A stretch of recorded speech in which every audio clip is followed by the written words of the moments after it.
যারা এসএসসি পরীক্ষা দিছো, এসএসসি পাসের সার্কুলার, ঠিক আছে, সবাই কিন্তু এটা আবেদন করবা। এখানে কি কারিগরি পরীক্ষা 24 সালে এই প্রশ্নটা আসছে, যেটা মাননীয় থেকে আসছে, খুবই সহজ প্রশ্ন। হ্যাঁ, খুবই সহজ প্রশ্ন। আমি এমসিকিউ এর ক্লাস দিতে থাকবো, তোমরা এগুলা ক্লাস দেখবা, ঠিক আছে। এখানে কি বলা হয়েছে, a প্লাস b সমান 8 এবং a b সমান যদি 15 হয় তাহলে a square plus b square এর মান কত? তো a square plus b square খুবই সহজ না অঙ্কটা?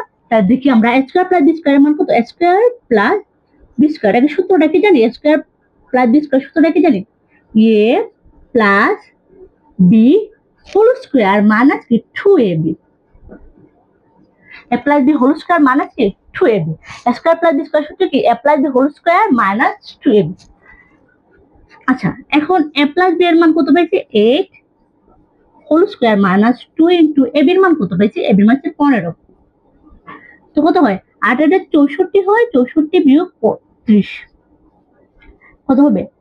4 এবং 3। তো আমাদের উত্তর কি? আমাদের উত্তর হচ্ছে 34।